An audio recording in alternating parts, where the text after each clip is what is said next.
Good shit with those barricades, man. Let's go. Good game. Hey guys, welcome back to my full mage video today.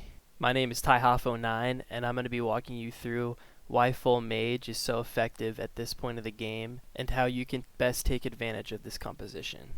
First off, I'd like to apologize for the first 10 minutes of the video.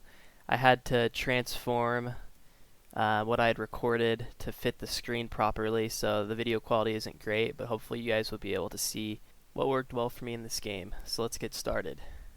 One thing that made it harder to run this composition during this game is the fact that we had Razor in the jail. And as you guys know, Razor is one of the better mage units now because of the buffs that he just got with the new patch. So mage wasn't necessarily my first choice, but it ended up working well this game for me, luckily. Now you guys will see here at about round 5, what really helped me early on in this game is the fact that I found a 2-star Queen of Pain as well as a 2-star Ogre Magi. Queen of Pain works really well with the mage comps because of her special ability, which does AoE magic damage. And since she's only a 2 gold cost unit, she's really easy to find early on, and she's a lot better than having like a Crystal Maiden or a Lina, I'd say. Another early synergy that works really well when transitioning to full mage is Bloodbound. I've had countless numbers of games where I would run an Ogre Magi and a Bloodseeker for the first 15 to 20 rounds of the game that would carry me into being able to have 5 or 6 mages on my board.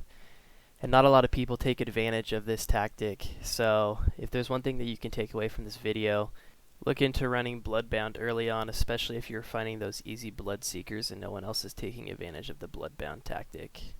Another important tip that I'd like to give to you guys, and you'll see this about this point in the video and a little bit later on as well, is that I wasn't finding that level 2 Bloodseeker like I normally do, but I was finding a lot of Ogres. So if you're finding a bunch of Ogres and you have a couple of 2 stars, but you only have a 1-star Bloodseeker, consider putting your Bloodseeker at the front of your army and sacrificing it to give your Ogres that bloodlust of damage.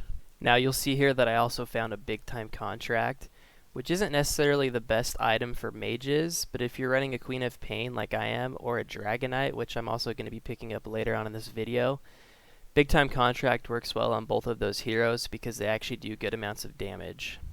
Another hero I forgot to mention that you could throw it on would be a Viper, since you could run the Dragon Alliance, Viper and Puck. And Viper has a 1.0 attack speed, so he actually attacks relatively fast. Now, as I pointed out earlier in this video, a couple of really good items to run with mages are barricades and healing wards, mainly because when you run the Mage Alliance, you generally want to corner them off to protect them from warriors and also assassins. And so the healing ward allows them to stay relatively high in health, and then the barricades can block incoming damage from assassins or even from ranged units such as the 3-star sniper that you'll see me beat at the end of this video.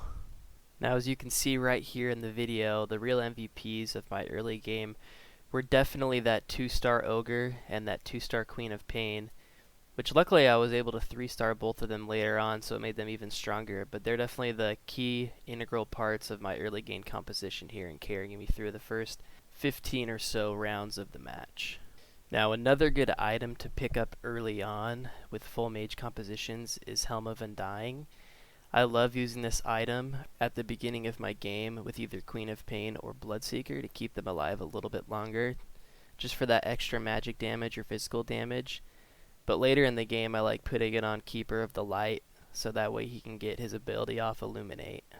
Now, if you guys have any questions about this video, feel free to comment below and subscribe, so that way you guys can keep in touch with the latest videos that I post.